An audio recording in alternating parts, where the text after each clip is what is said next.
Hora H do Agro, com Kellen Severo. Oferecimento Ihara. Agricultura é a nossa vida. Ihara. Consórcio Maggi, Volkswagen Caminhões e Ônibus. Olá, sejam muito bem-vindos ao Hora H do Agro, um programa onde discutimos e analisamos os temas que mais importam para o agronegócio brasileiro. Vamos aos destaques de hoje. O governo adia anúncio do Plano Safra e frustra expectativas do agronegócio. Dinamarca cria o primeiro imposto do mundo para gases emitidos por animais. O país quer inspirar outros países mundo afora. E será que essa moda vai pegar aqui no Brasil? Você vai ver também uma análise completa sobre o primeiro debate entre Donald Trump e Biden e o que muda a partir de agora na disputa eleitoral dos Estados Unidos. No Hora H do Agro de hoje tem tudo isso, tem muito mais. A gente já está no ar. O governo adiou o anúncio do Plano Safra, que é a principal política pública voltada para o setor agro. O plano estava previsto para ser anunciado na quarta-feira, dia 25 de junho, e agora está programado para o dia 3 de julho. Segundo o ministro do Desenvolvimento Agrário, Paulo Teixeira, o atraso ocorreu porque o governo precisava de tempo para preparar o evento. A notícia frustrou o agronegócio, que aguardava o anúncio do volume de recursos e taxas de juros para essa semana que terminou. Tradicionalmente, o Plano Safra entra em vigor dia 1º de julho e desta vez ele será anunciado depois, o que deverá impactar na chegada dos recursos aos bancos. A Frente Parlamentar da Agropecuária lamentou profundamente o adiamento do Plano Safra. Em comunicado oficial, a bancada do agro no Congresso disse que a medida demonstra desorganização e ineficiência por parte do governo federal. O ministro da Agricultura, Carlos Fávaro, justificou o atraso no anúncio do Plano Safra. Vamos conferir. Temos um compromisso muito rígido do presidente Lula com o teto de gastos. O Plano Safra, em função desse compromisso de ter uma equação equilibrada do orçamento público, as subvenções de taxas de juros e apoio ao seguro rural, está requerendo um detalhamento mais profundo. Então, nós decidimos que não precisamos nos antecipar. O Safra atual vence o período de vigência dele no próximo domingo, dia 30. Então, nada demais. Vamos saber se não é nada demais, como disse o ministro da Agricultura, Carlos Fávaro. Para essa conversa, vamos ouvir um ex-secretário de Política Agrícola do Ministério da Agricultura, Guilherme Bastos, que já está conosco. Primeiramente, seja muito bem-vindo, Guilherme. Muito obrigado, Kellen. Prazer estar aqui com vocês. Obrigada pela companhia. Daqui a pouquinho vai se juntar a nós o Rafael Cortes, que também é analista de política da Tendências Consultoria, e ele vai analisar detalhes desse adiamento do Plano Safra. Agora a gente vai focar em você, Guilherme, que tem essa expertise em agronegócio, e a minha pergunta é: não é nada demais atrasar o anúncio do Plano Safra, como disse o ministro da Agricultura? Eu pergunto isso porque tradicionalmente, o Plano Safra passa a vigorar dia 1º de julho e desta vez ele será anunciado dia 3 de julho, ou seja, com um atraso em relação ao calendário tradicional. Por que isso importa? Bom, Kellen, eu acho que já indo direto a esse ponto, de fato, não é um prejuízo, uma questão extremamente de vida ou morte nesse caso, tá? As propostas já chegam nos bancos, né, de forma antecipada, e estão lá esperando, né, aguardando todo esse processo da liberação, né, das taxas, das subvenções, né, que precisam passar antes, a gente tem que lembrar, por uma reunião do Conselho Monetário Nacional, antes de ser instruído para todo o sistema financeiro.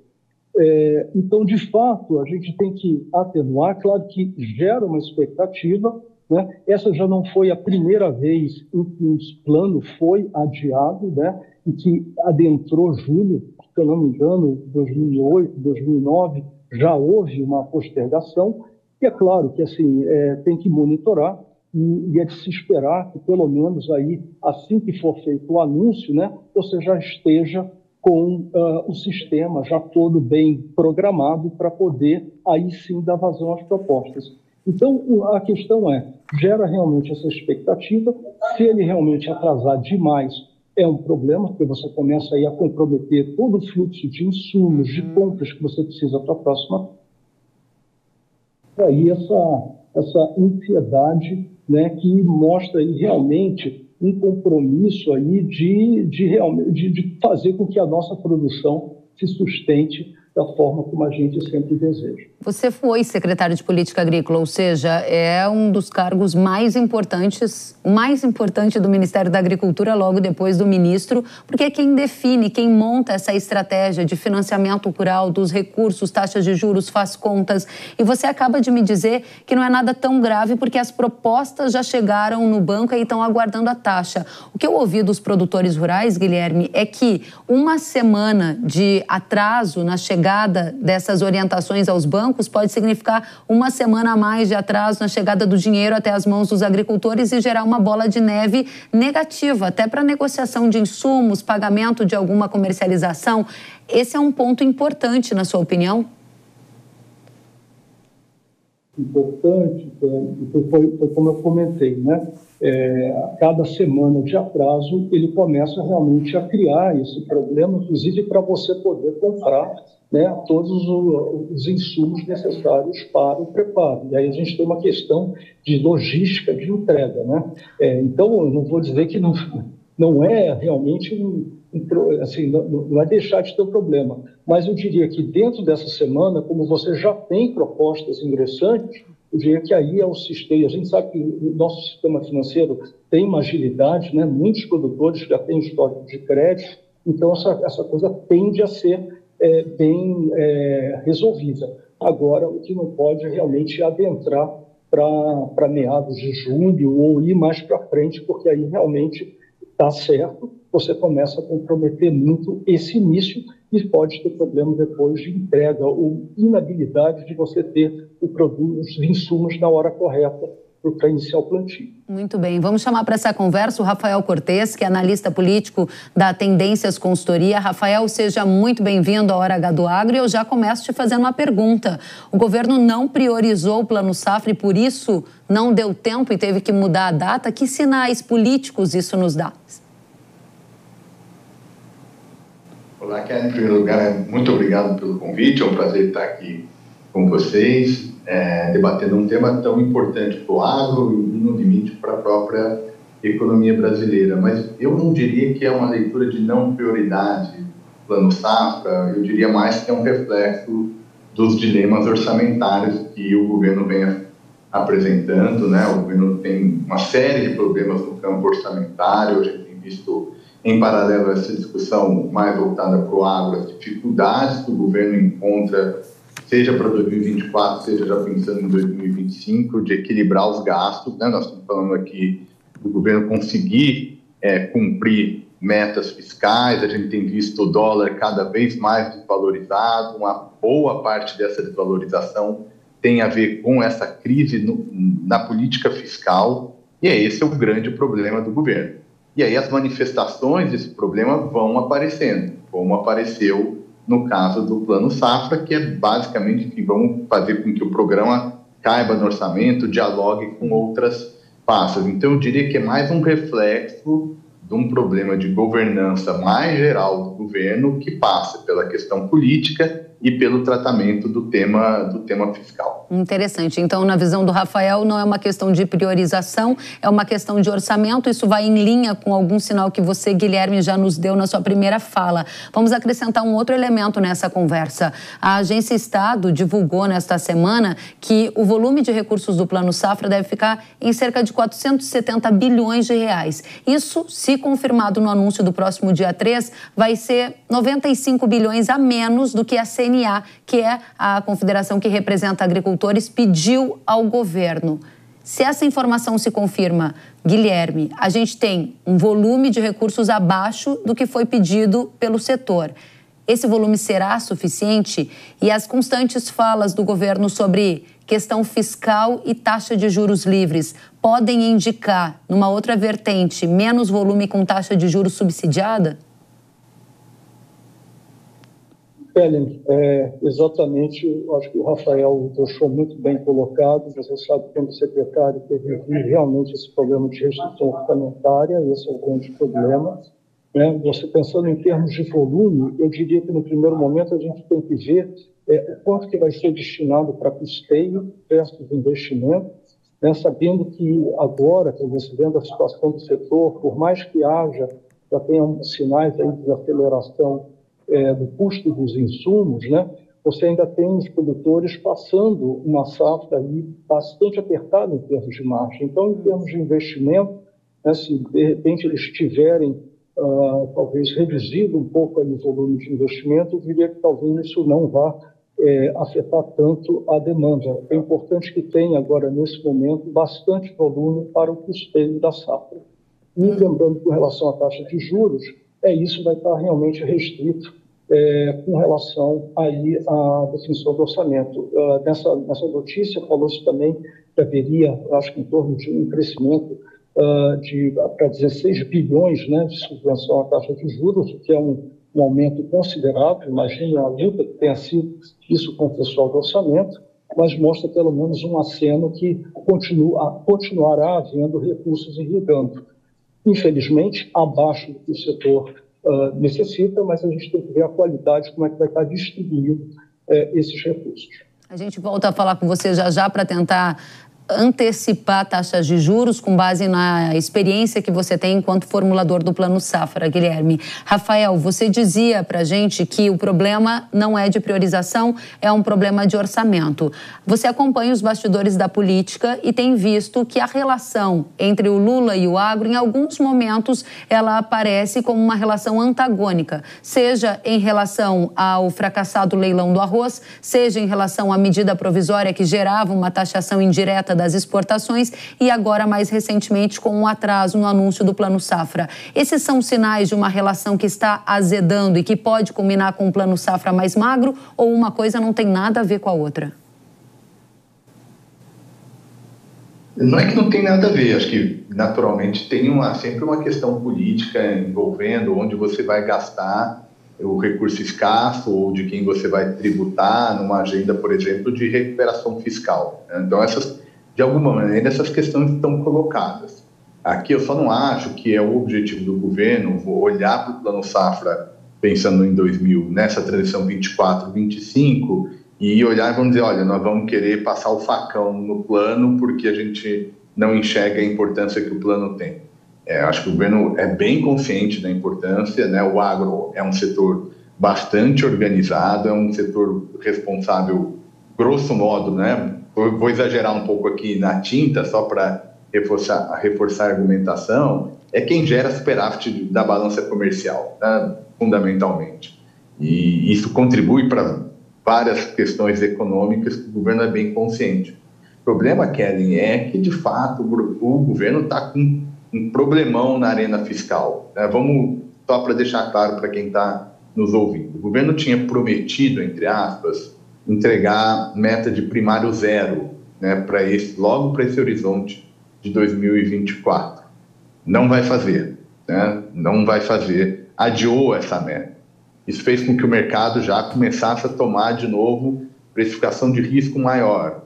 O Banco Central já alterou a sua sinalização em termos de taxa de juros. O Guilherme, vocês comentaram da questão dos juros. Do ponto de vista da taxa Selic, a taxa neutra, num cenário de estabilidade no melhor das hipóteses, pelo menos pensando nesse restante de final do ano. Se o governo não estancar essa questão fiscal, a gente provavelmente vai ficar com esse câmbio rodando nesses patamares que a gente está vendo agora.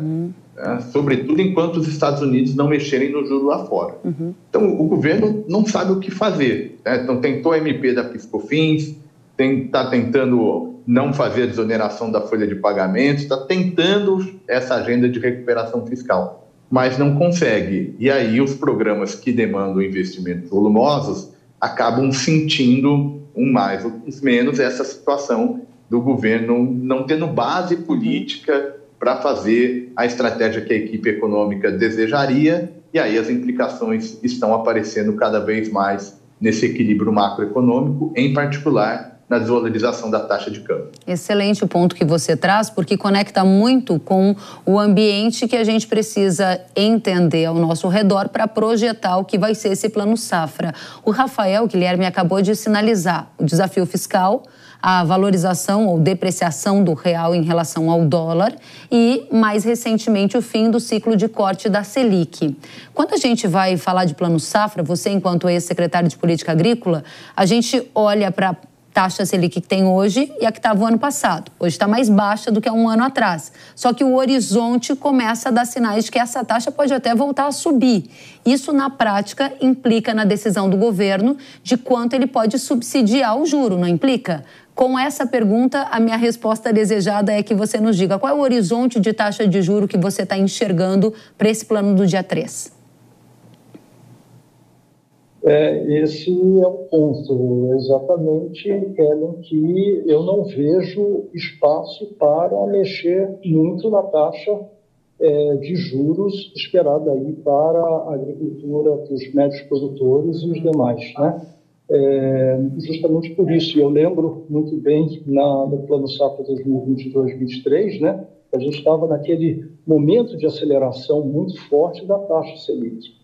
E, como o Rafael disse, né, há, exatamente pensando aí, há uma tendência de estabilidade, quem sabe, até subir, dependendo de como foi a evolução desses gastos do governo.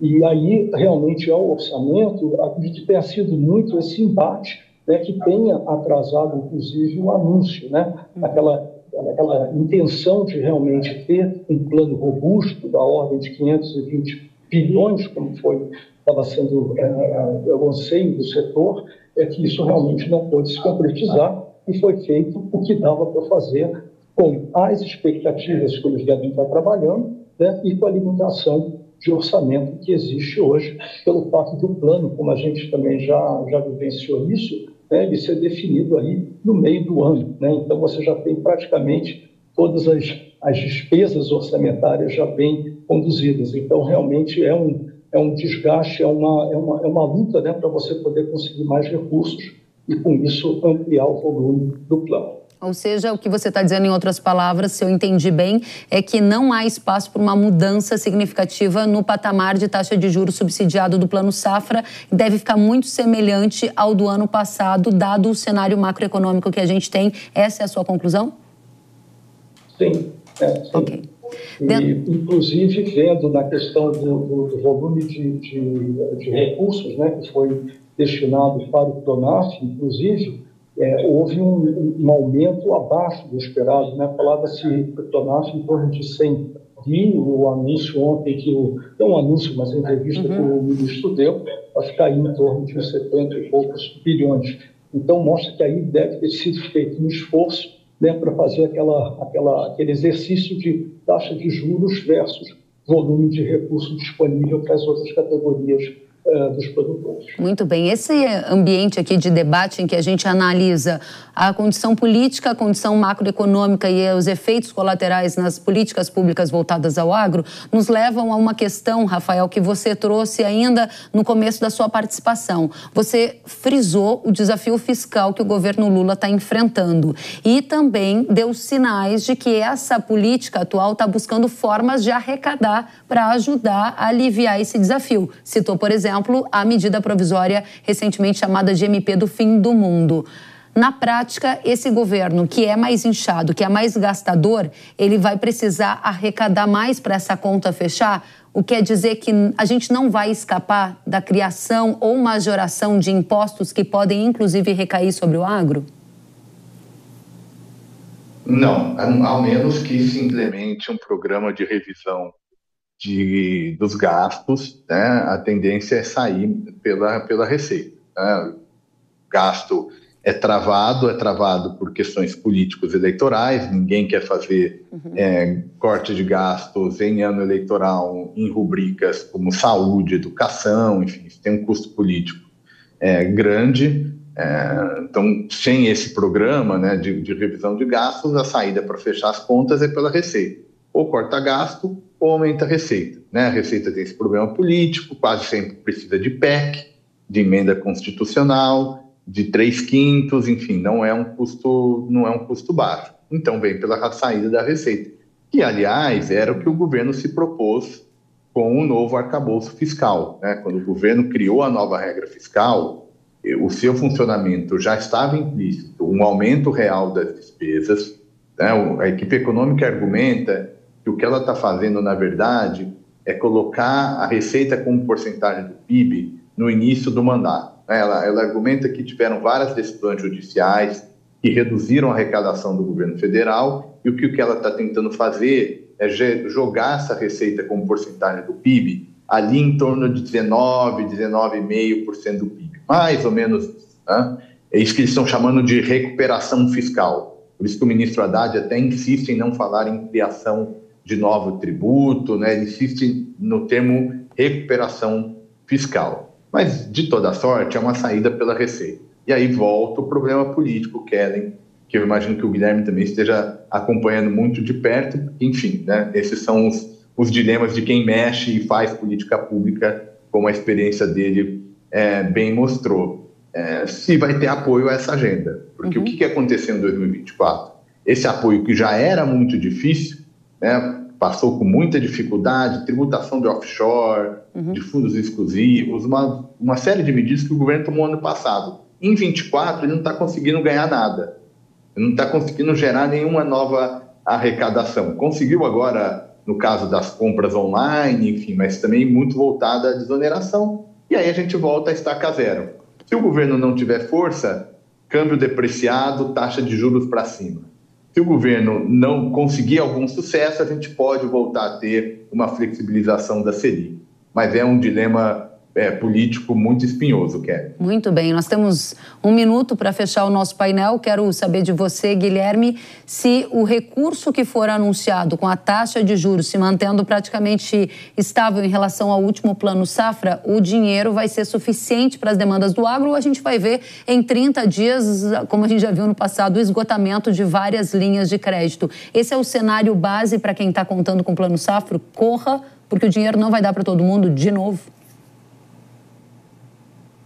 Bom, também, essa é o novo normal do nosso setor grande e com a falta de recurso do governo, né? Então, nunca vai ter recurso suficiente para atender as demandas do setor. Só para lembrar, geralmente, no máximo, aí, 1/3 da necessidade. Então, realmente, tem que estar, por isso que eles já fazem esse trabalho de antecipar toda a papelada, né? E a questão exatamente do investimento, não vejo também diferença de você esgotar os recursos em pouco tempo, a despeito da taxa de juros, pela forma como ele é distribuído, principalmente através do BNDES.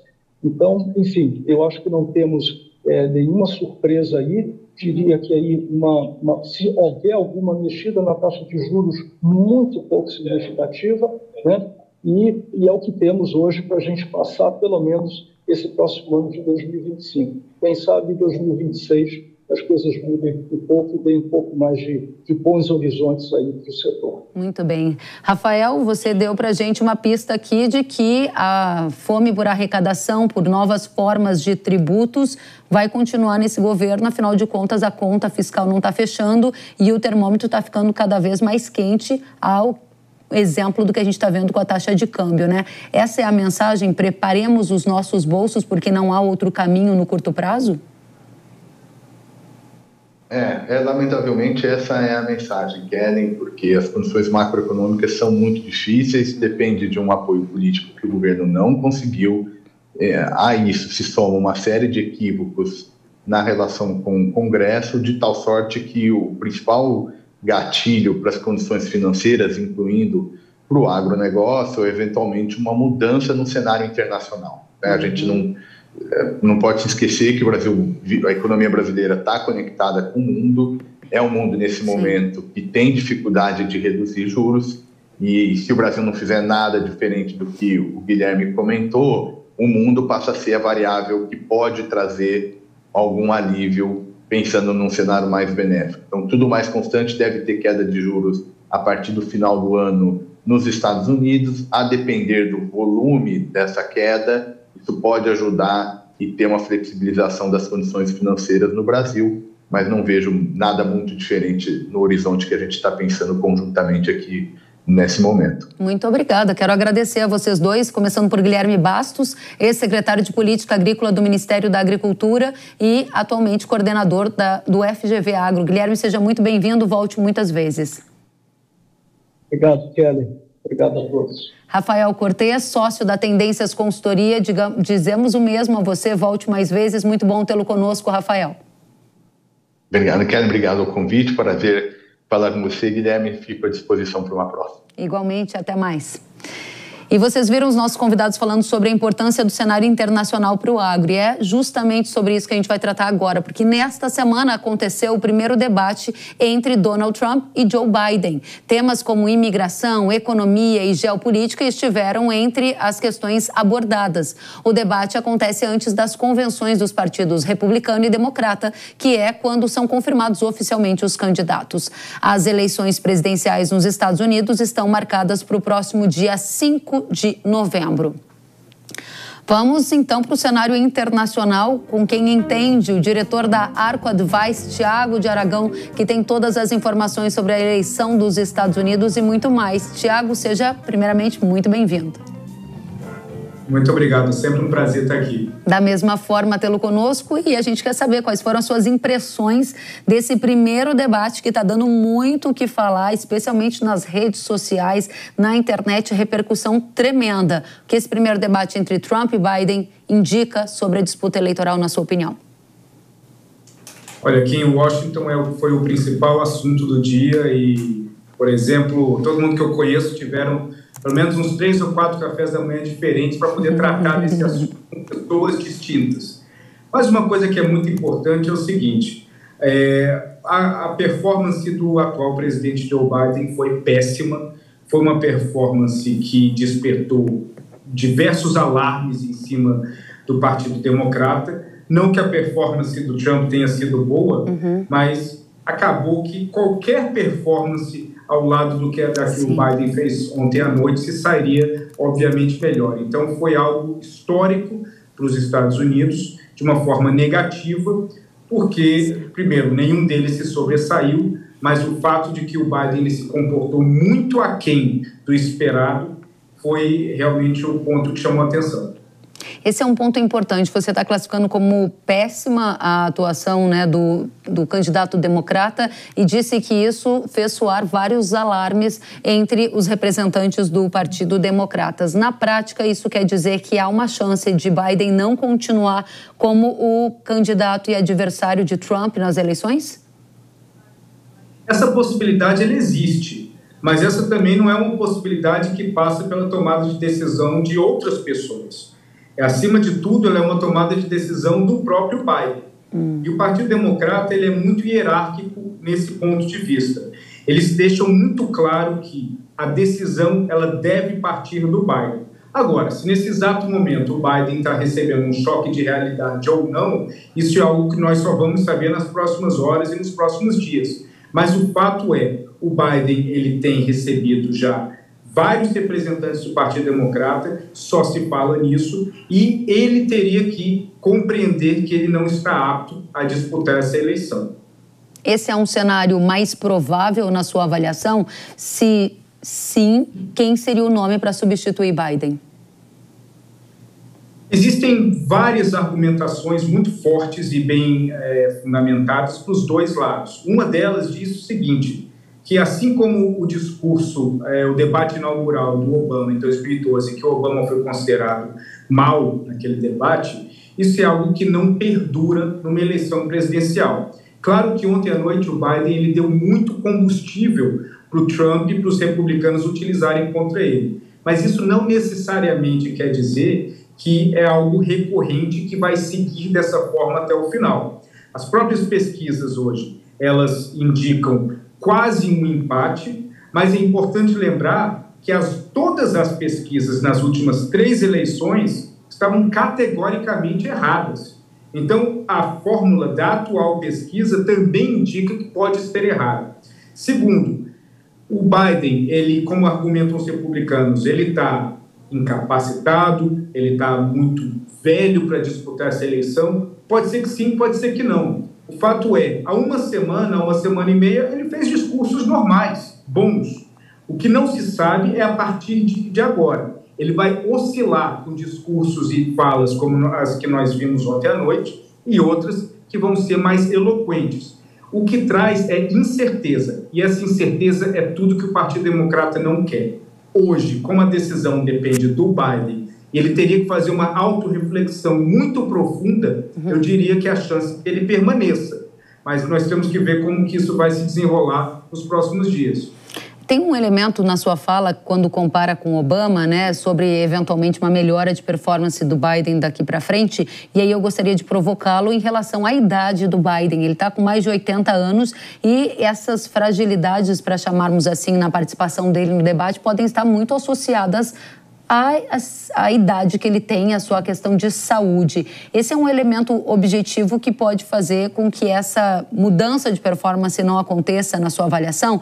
E segundo, se essas sombras que estão pairando sobre a candidatura de Biden também estão pairando sobre a candidatura de Trump, já que ele tem alguns processos judiciais para serem enfrentados pela frente. Bom, no caso do Trump não, porque o Trump ele é basicamente o dono do Partido Republicano. Então, isso garante numa posição de absoluto controle de tudo aquilo que ocorre dentro do Partido Republicano. Na do Biden, sim. Esse problema ele já foi discutido nos últimos meses e ele é recorrente. Todas as vezes que existe alguma oscilação nas pesquisas, esse tema volta em Washington. Tem um restaurante aqui perto e tem um bar aqui perto chamado Off the Record, que é onde todos os assessores parlamentares, eles vão à noite para confraternizar, e ali é o lugar onde se escuta muitas coisas. E todas as vezes, logo depois de algum equívoco do Biden, o que se escuta entre os principais assessores de parlamentares americanos é que já deu para ele, e aí surge todo tipo de especulação. O que eu vejo é a especulação, para ela se tornar real, ela tem que perdurar dias após o fato.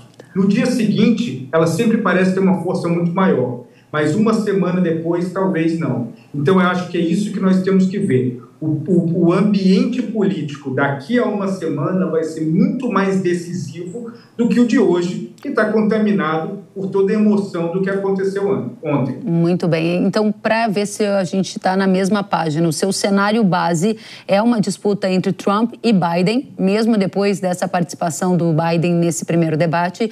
E, sendo assim, quem é o favorito na sua avaliação? Porque saíram algumas pesquisas também logo depois do debate, né? Qual é a sua visão? As pesquisas, obviamente, elas favoreceram ao Trump. Agora, nas últimas semanas, o Biden estava recuperando espaço perdido nos estados-chave, nos estados mais independentes, como Michigan, como Pensilvânia. O fato é, os dois candidatos, eles têm inúmeras fragilidades. Fragilidades que são muito mais claras do que qualquer força que eles tenham a ter. Enquanto, por um lado, o Biden demonstrou uma imensa fragilidade de eloquência, de posicionamento em relação aos fatos, o Trump também destilou inúmeros fatos inventados e coisas que ele tirou da cabeça dele que não tem nenhum nexo com a realidade.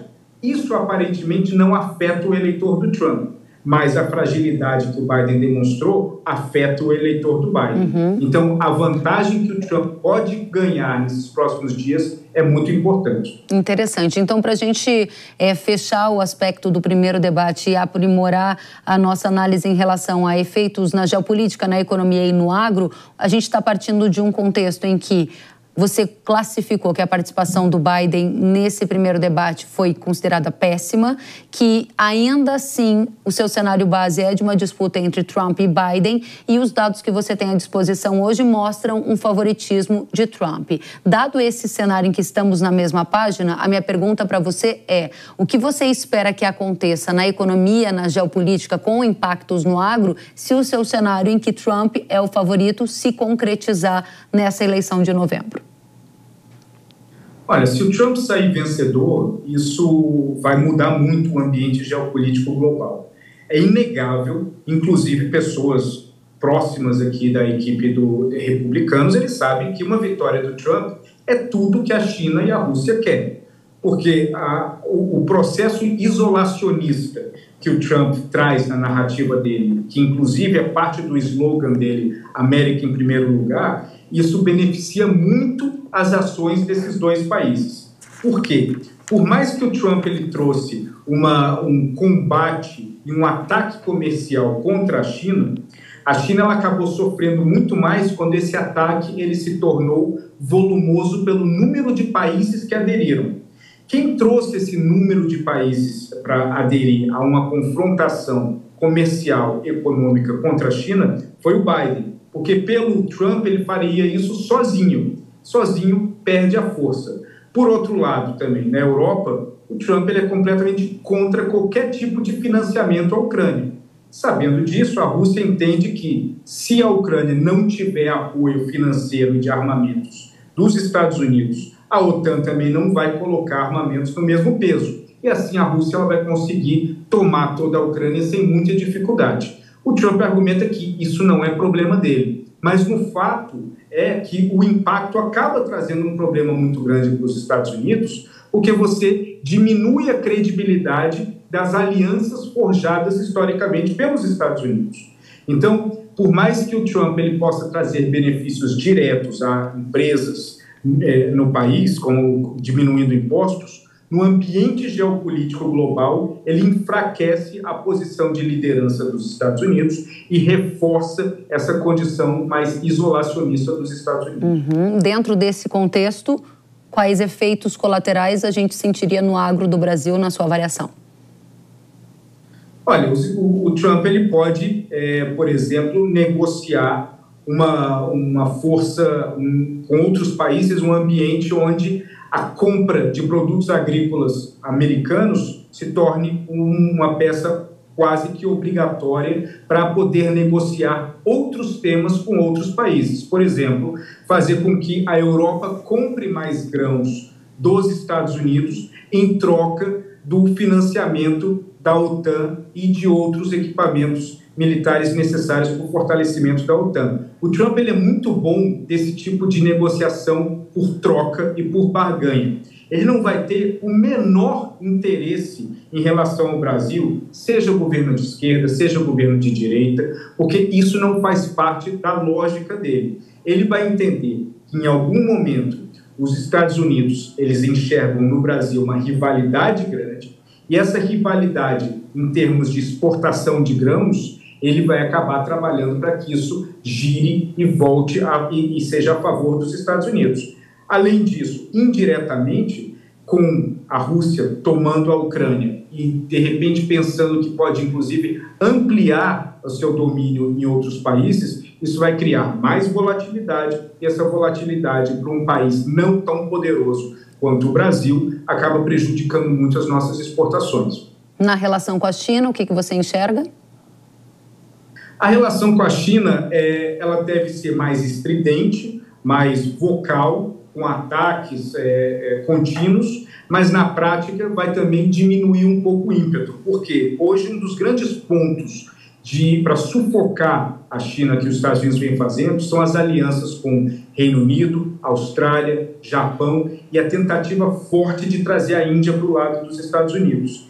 Essa arquitetura é altamente complexa e envolve aspectos comerciais importantes. Se o Trump se abstiver disso e determinar que não vale a pena abrir mão de gasto e de investir em relacionamento com outros países para sufocar a China e que fazer isso de uma forma independente e focada apenas na área comercial é o suficiente, é isso que ele vai fazer. E é isso que a China espera. A China duvida que os Estados Unidos, sob Trump, protegeriam Taiwan, enquanto sobre Biden ou sobre os democratas, independente de quem seja, eles podem ter um pouco mais de dúvida em relação a isso, apesar que Obama não defendeu a Ucrânia quando a Rússia tomou a Crimeia em 2014. A gente vai ter que te chamar mais vezes para atualizar essas questões. Taiwan é um tema que impacta e importa demais para a gente também. Fica aqui o convite para que você volte com atualizações direto de Washington. Tiago de Aragão, diretor da Arco Advice, obrigada pela companhia. Muito obrigado, um prazer. Igualmente, até a próxima. E líderes da União Europeia concordaram em nomear Ursula von der Leyen para um mandato de 5 anos como presidente da Comissão Europeia. Vamos lembrar que von der Leyen é atualmente a presidente da Comissão. A nomeação dela precisa agora da aprovação do Parlamento Europeu em uma votação secreta. Para o agronegócio, isso importa, já que a Comissão Europeia é o braço executivo do bloco europeu e é responsável pela aprovação de diversas políticas, entre elas a Lei Antidesmatamento, aquela que proíbe a entrada de produtos agrícolas de área de desmatamento autorizadas, pelo governo brasileiro, para dar um exemplo. E a gente vai para o intervalo e já você vai ver que foi criado o primeiro imposto do mundo sobre as emissões da pecuária. É lá na Dinamarca. Será que essa moda vai pegar aqui no Brasil? A gente volta já com análise completa disso e muito mais. Eu espero você.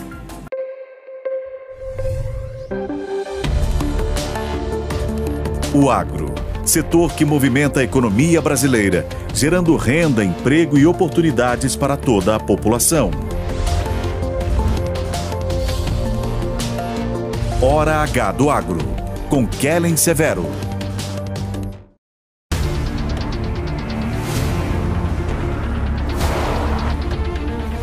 Chegou Terminus, o novo inseticida da Irrara. É sua mais potente arma contra os percevejos, com formulação inovadora, que potencializa o controle rápido e prolongado, com flexibilidade para uso em todo o ciclo da soja e do milho. Confie no poder supremo de Terminus, da Irrara. Produto de uso agrícola. Venda sob receituário agronômico. Consulte sempre o engenheiro agrônomo. Zico, eu tenho a dica certa para você que não leva apenas sua carga, mas impulsiona o progresso. O consórcio MAGE Volkswagen Caminhões e Ônibus é ideal para ter seu caminhão novo, aumentar ou renovar a sua frota. Zero de entrada, parcelas a partir de R$ 2.800 e aqui o cartão vermelho é para os juros. Dê o primeiro passo para essa vitória. Consórcio MAGE Volkswagen Caminhões e Ônibus, a estrada da conquista começa aqui. Sabia que o Brasil é um dos maiores produtores de soja e milho no mundo? Esse mercado movimenta mais de 70 bilhões de dólares anualmente e tem muitas oportunidades. Com o curso de comercialização de soja e milho da NIL, você aprende a negociar preços em bolsas internacionais e proteger seu capital. O professor João Birkan tem mais de 60 anos de experiência e vai te ensinar como ganhar dinheiro no agronegócio. Quero garantir uma taxa melhor do dólar para daqui a 12 meses. Esse curso é ideal para você que quer trabalhar com trading de soja e milho no mercado financeiro e para você que é produtor e quer potencializar os lucros com sua safra. Ingresse no setor que mais cresce no Brasil. Acesse nilcursos.com.br e inscreva-se.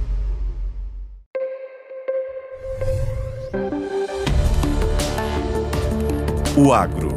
Setor que movimenta a economia brasileira, gerando renda, emprego e oportunidades para toda a população. Hora H do Agro, com Kellen Severo. Estamos de volta com Hora H do Agro aqui na Jovem Pan News. A Dinamarca aprovou o primeiro imposto ESG do mundo sobre agronegócios. O objetivo do país é atingir a meta climática de redução das emissões de gases. Na prática, a medida vai cobrar uma taxa sobre as emissões de carbono da pecuária, no valor de 300 coroas dinamarquesas, o equivalente a R$ 237 por tonelada de carbono em 2030, aumentando para 750 coroas ou cerca de R$ 590 até 2035. Os agricultores terão direito a uma dedução do imposto sobre o rendimento de 60%, o que pode fazer com que essa taxa fique um pouquinho menor.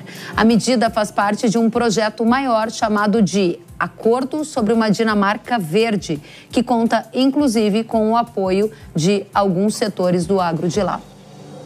Esse plano do país inclui também uma reorganização histórica das áreas de agricultura, já que o governo vai retirar a produção de áreas na várzea de rios e criar áreas de floresta. Recentemente, a Nova Zelândia quis aplicar um imposto desse tipo, sobre gases de animais criados em fazendas, mas voltou atrás e desistiu da ideia depois de pressões do setor agro que acabaram levando ao cancelamento dessa prática. O ministro da Dinamarca disse: seremos o primeiro país do mundo a introduzir um imposto sobre carbono na agricultura e queremos inspirar outros países a seguir na mesma direção. O ministro das Finanças está ansioso para que essa ideia seja replicada em várias outras regiões do mundo. Será que essa moda vai pegar aqui no Brasil? A gente vai saber agora. Celso Moretti é pesquisador e ex-presidente da Embrapa e está conosco para responder a pergunta. O imposto do carbono para o agro vem aí, mas é daqui a pouco. Primeiramente, seja bem-vindo, Celso. Obrigado, Kelly. Prazer estar com você aqui na Hora H do Agro. Obrigada, e convidamos também para nos fazer companhia o Daniel Vargas, que é professor da FGV. Seja muito bem-vindo, professor Daniel. Muito obrigado, Kelly. Um prazer estar com você e com o Celso. Muito obrigada, e vamos direto ao ponto. Celso, diga pra gente, vem aí um imposto do carbono, essa ideia da Dinamarca, que é o primeiro país do mundo a criar um imposto de carbono que incide sobre o agro, ela vai inspirar outros países ao redor do mundo, inclusive o Brasil? Olha, Kelly, eu espero sinceramente que não inspire os brasileiros aqui, o nosso Congresso Nacional, a Câmara e o Senado, a ter um dispositivo similar, né? É realmente inacreditável, na minha visão, né, que um país como a Dinamarca, enfim, né, extremamente moderno e com uma visão progressista, use uma ferramenta tão pouco criativa e perversa para o setor produtivo, que é a instituição de um imposto sobre o carbono, né? Então, contrariamente ao que eles dizem lá, eu espero que essa moda não chegue aqui, né? Como você bem colocou, a Nova Zelândia tentaram fazer isso lá, né? Um país que tem 5 milhões de habitantes e 25 milhões de cabeça de caprino e ovinos, né?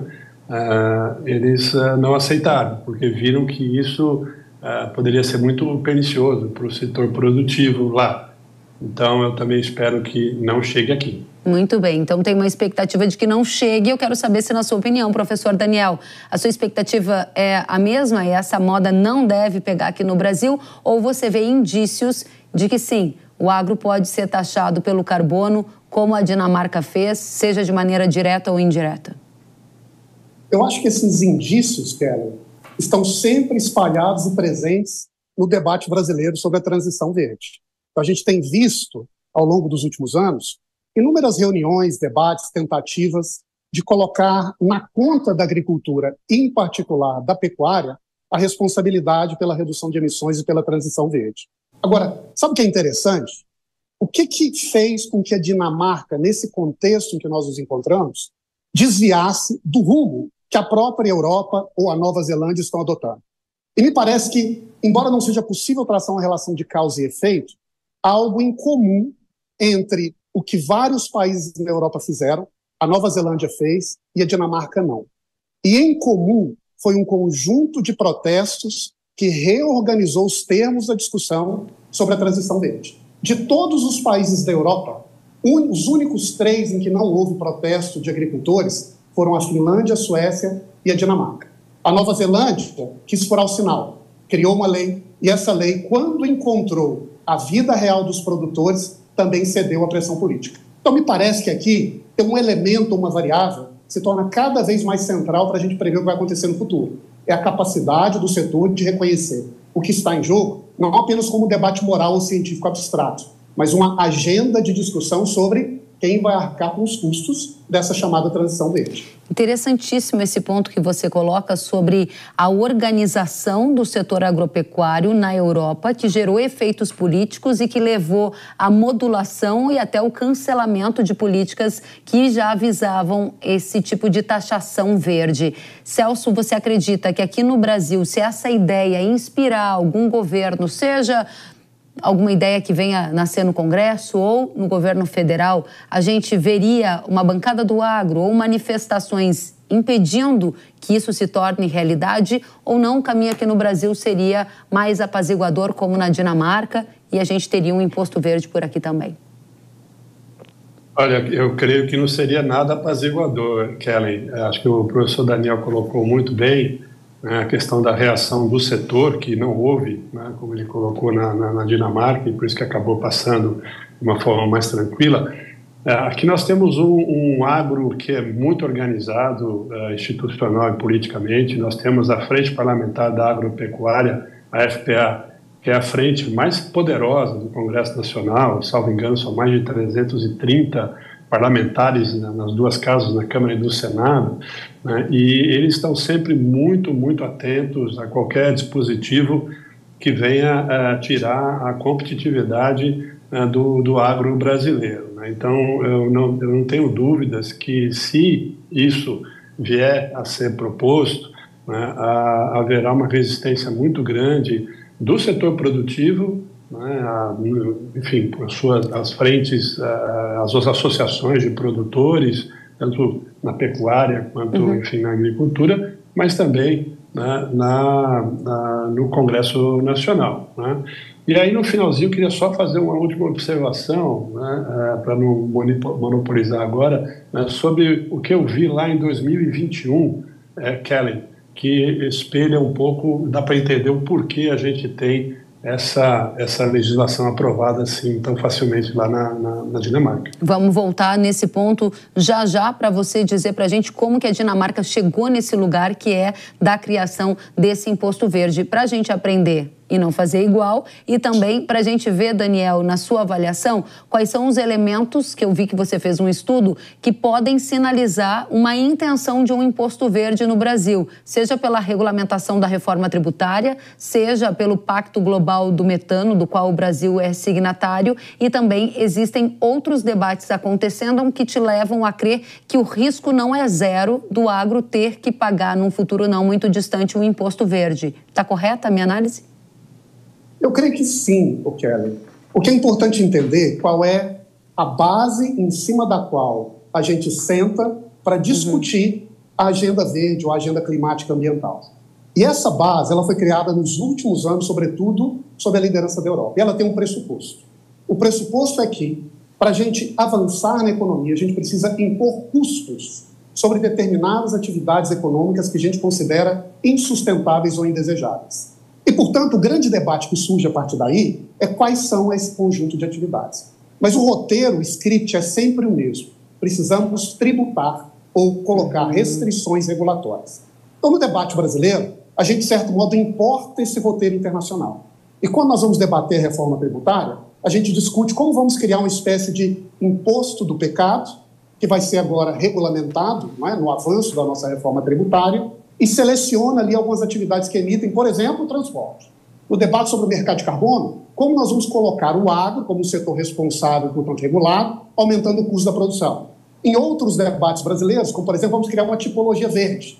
Quais são as atividades que a gente considera insustentáveis, boa parte da discussão está ligada ao uso da terra, cuja consequência é nós precisamos colocar um conjunto de atividades de uso da terra nessa coluna de despesas com o objetivo de, com isso, acelerar a nossa transição verde. Me parece que o erro, e é isso que os protestos europeus sinalizam, é que nós não podemos olhar para a transição apenas sob a coluna de custos, mas precisamos olhar sob a coluna da inovação. E é isso que me parece que falta no debate brasileiro, e talvez a Europa deveria também sinalizar um caminho nessa direção. Interessante. Celso, você dizia que em 2021 você esteve na Dinamarca e o que você percebeu que lá criou um terreno favorável para a criação hoje desse imposto do carbono. E a segunda pergunta que eu te faço para a gente arrematar aqui no painel é se você concorda com essa ideia da Dinamarca de que também prevê a compra de fazendas por parte do governo de áreas consideradas estratégicas. Isso está lá no Plano Verde que eles divulgaram essa semana para a gente finalizar a rodada.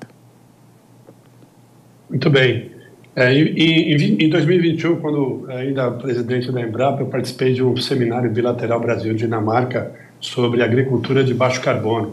Foi um dia inteiro na Bolsa de Valores lá de Copenhague, né, onde nós pudemos apresentar as diversas iniciativas que o Brasil tem para descarbonizar a agricultura, né, como o RenovaBio, como a política da integração lavoura, pecuária e floresta, e o Plano Agricultura de Baixo Carbono, ABC+, na sua segunda fase. Né?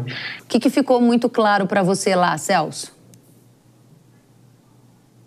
Olha, o que ficou muito patente foi que, enquanto o Brasil tem políticas públicas direcionadas para a descarbonização, né, como o RenovaBio, integração lavoura, pecuária e floresta e o Plano Agricultura de Baixo Carbono, né, em todos os momentos os dinamarqueses falavam que estavam pensando, estavam discutindo no que ainda deve ser feito, né, para descarbonizar. Ou seja, eles não possuíam nenhuma política pública, nenhuma ação concreta para descarbonizar.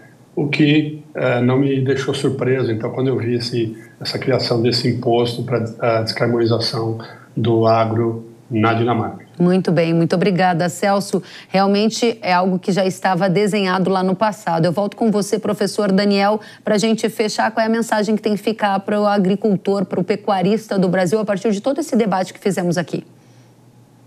Olha, eu acho que a questão central, Pera, é a seguinte. Os países estão fazendo opção de como encaminhar a sua economia e as suas mudanças, digamos assim, na relação com o meio ambiente. A Dinamarca fez uma opção muito clara, e essa é uma opção de reduzir a participação do setor de produção de alimentos na sua economia nacional, sob o argumento de que é mais barato colocar essa conta no produtor rural do que na indústria. Qual é a opção que o Brasil fará? Nós iremos seguir o roteiro europeu e vamos colocar nas contas da produção de alimentos a responsabilidade pela chamada transição verde, ignorando todos os nossos ativos florestais, as nossas técnicas sustentáveis que o Celso mencionou e nosso histórico de inovações, ou nós vamos seguir outro caminho, convertendo tudo isso que a gente já tem, não só em méritos ambientais, mas em vantagens econômicas para a gente ganhar mercado no mundo. É uma decisão importante e estratégica que precisa ser tomada. Professor Daniel Vargas, professor da Escola de Economia e Direito da FGV, muito obrigada pela sua presença. Agradeço também ao Celso Moretti, pesquisador e ex-presidente da Embrapa. Até a próxima, voltem sempre. E agora eu tenho um recado para você. Chegou a hora de libertar o potencial máximo da sua lavoura de soja com o herbicida pré-emergente Yamato da Ihara.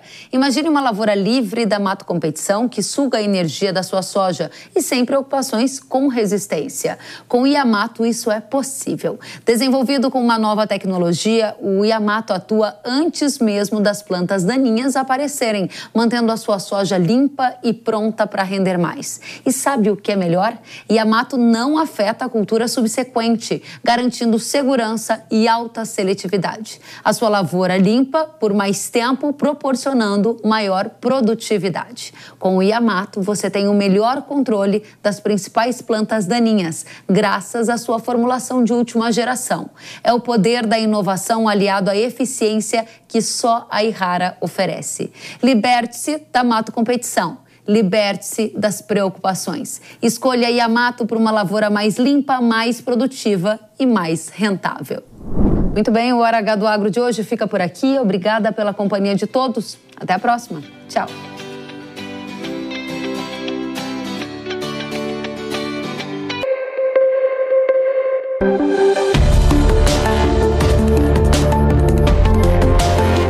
Hora H do Agro, com Kellen Severo.